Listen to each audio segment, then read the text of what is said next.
We must reinforce our strength at home and safeguard Canadian workers and businesses from the unjust U.S. tariffs that exist at present. And that's why we're announcing that Canada will be introducing a series of countermeasures to protect Canadian steel and aluminum workers and producers.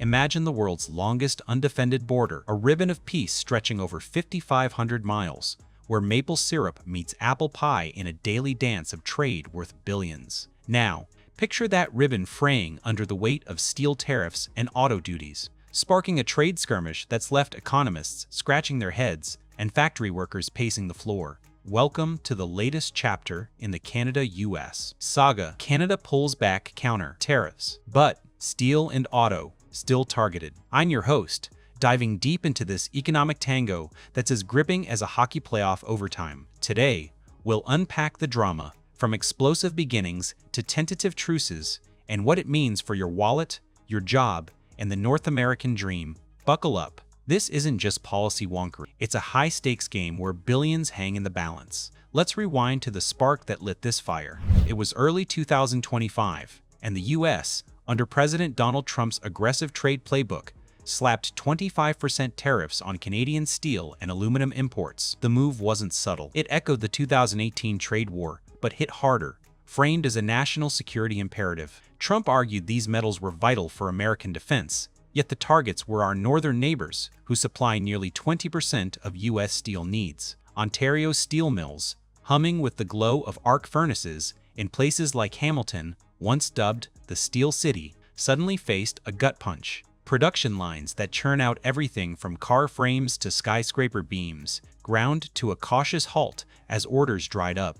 Workers like Mike from Sault Ste. Marie, who'd spent decades welding dreams into reality, whispered fears of layoffs over coffee in union halls. The tariffs weren't just numbers on a ledger. They were shadows over family barbecues and community picnics. Canada didn't flinch. On March 4th then, Prime Minister Justin Trudeau fired back with countermeasures that felt like a polite but firm slap: 25% tariffs on $30 billion worth of U.S. goods. Whiskey from Kentucky bourbon trails, orange juice from Florida groves, even Harley-Davidson motorcycles roared into the crosshairs. It was tit-for-tat poetry. For every dollar of pain inflicted on Canadian exporters, a slice of American icons felt the sting. By March 13, the list expanded to $29.20 billion more, zeroing in on steel and aluminum reciprocals worth $15.6 billion combined. The air in Ottawa crackled with resolve. Finance Minister Chrystia Freeland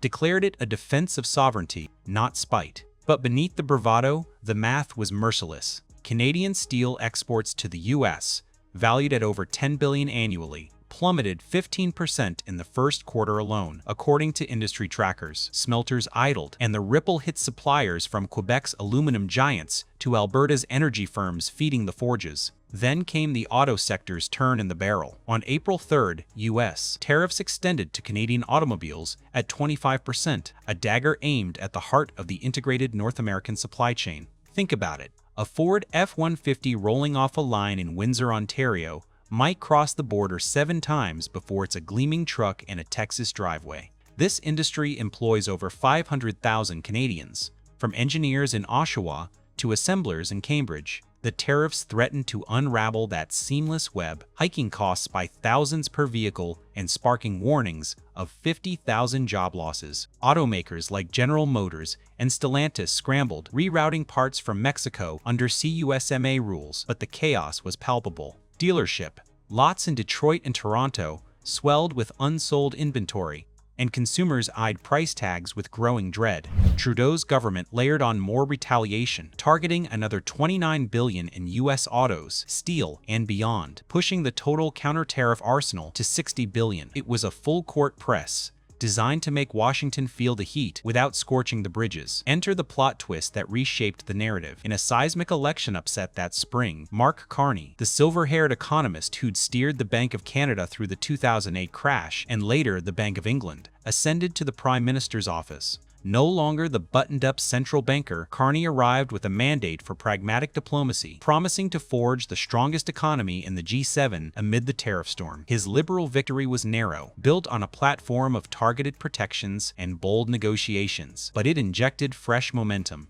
Carney wasted no time, dialing up President Trump for a marathon call on August 21. What emerged from that tete-a-tete was a goodwill gesture that stunned trade watchers. Canada would lift most counter-tariffs on U.S. goods, compliant with CUSMA, effective September 1. Bourbon barrels breathed easy, Florida oranges rolled tariff-free, and that Harley revved south without extra duties. It was a de-escalation masterstroke, mirroring the U.S.'s own exemptions for compliant Canadian exports, and it thawed the frostiest patches of bilateral relations. But here's the kicker that keeps this story spicy. Canada didn't go all in on peace. The tariffs on U.S. steel, aluminum, and automobiles, they stayed locked and loaded at 25%. Why the selective mercy? Carney framed it as strategic focus. These sectors bore the brunt of American aggression, and pulling back fully would leave Canadian workers exposed. We're matching their playbook, he said in a sun-dappled press conference on Parliament Hill, his voice steady as Lake Ontario in summer calm. 85% of our trade flows tariff-free.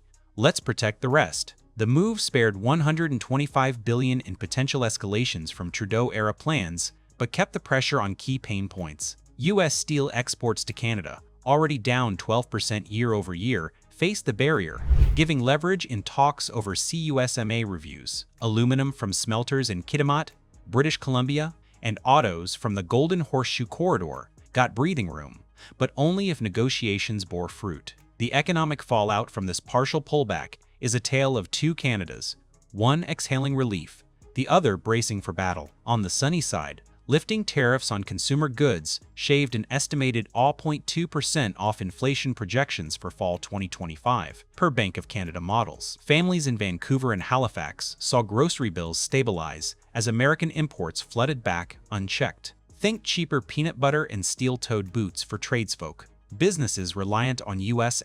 inputs, from aerospace in Montreal to tech in Waterloo, reported smoother supply chains, with one Ontario manufacturer estimating $2 million in quarterly savings. The loonie, that feisty currency, ticked up 1.5% against the greenback in the announcement's wake, signaling market faith in Carney's steady hand. It's the kind of win that lets small business owners like Sarah in Calgary sleep sounder, knowing her bakery's U.S.-sourced mixers won't jack up dough costs. Yet, the shadows linger over steel and autos, where the targeted tariffs bite deepest. Canada's steel industry, a $15 billion behemoth employing 120,000 directly, absorbed a 20% export drop to the U.S. in the first half of 2025, forcing temporary shutdowns at ArcelorMittal Dofasco. Catherine Cobden, head of the Canadian Steel Producers Association, didn't mince words. This isn't disappointment, it's a call to arms. Her members, from Sarnia to Regina, face volatile scrap prices and idled blast furnaces, with ripple effects hitting 400,000 indirect jobs in fabrication and transport. Aluminum fares no better. Rio Tinto's Quebec operations, powered by hydroelectric bounty, saw shipments stall as U.S. duties climbed to 50% in a brief March escalation before Ontario's electricity spat cooled. The auto tariffs compound the misery. Integrated plants like those in Alliston, Ontario, where Honda builds Civics, report 10% higher input costs, trickling down to pricier vehicles for buyers from Seattle to St. Talo to St. Teattle. Economists at the Conference Board of Canada warn of a 0.5% GDP drag if stalemate persists, with Ontario home to half the sector facing the sharpest sting.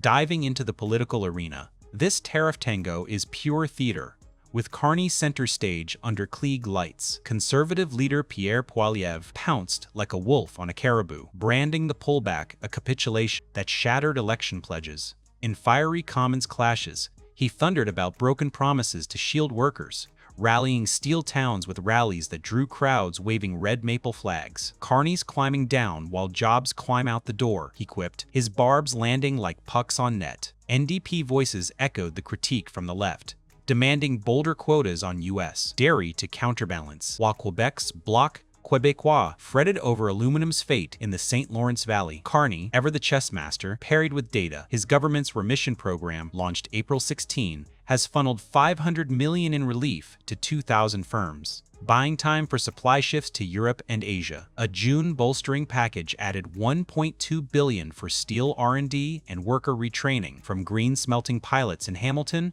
to apprenticeships in Windsor. It's pragmatic politics, yielding ground to gain table, but critics whisper it's a high-wire act without a net. Zoom out, and the global stakes make this North American dust-up feel seismic. The U.S.-China trade rift simmers, with Beijing's retaliations mirroring Ottawa's playbook. But Canada's move signals a potential thaw in trilateral CUSMA talks. Mexico, watching from the sidelines, eyes similar exemptions, potentially unlocking $1.5 trillion in regional trade. Yet, whispers of a broader review. Trump's pet project loom, threatening dairy quotas that irk Wisconsin cheesemakers and lumber duties that rile British Columbia loggers. Environmentally, it's a double-edged sword. Tariffs spur domestic recycling, cutting steel's carbon footprint by 8% in Canadian mills.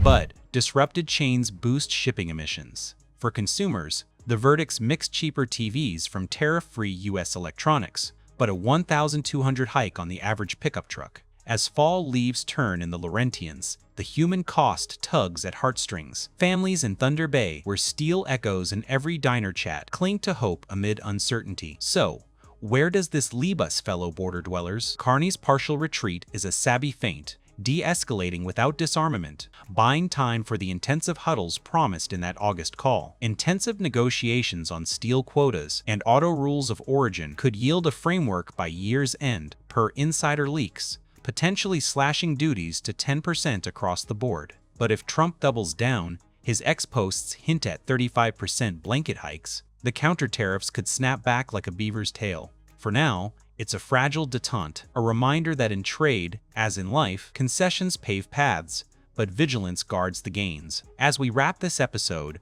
ponder this. In a world of walls rising elsewhere, this shared border endures, forged not just in steel, but in the unyielding spirit of neighbors who bicker, bargain, and build together. Tune in next time for more tales from the trade frontier, what's brewing in lumber or lurking in energy. Until then, keep your eyes on the horizon, your tariffs low, and your maple dreams high. This is your host, signing off from the Great White North. Stay engaged, stay informed, because in economics, the real winners are the ones who see the play coming.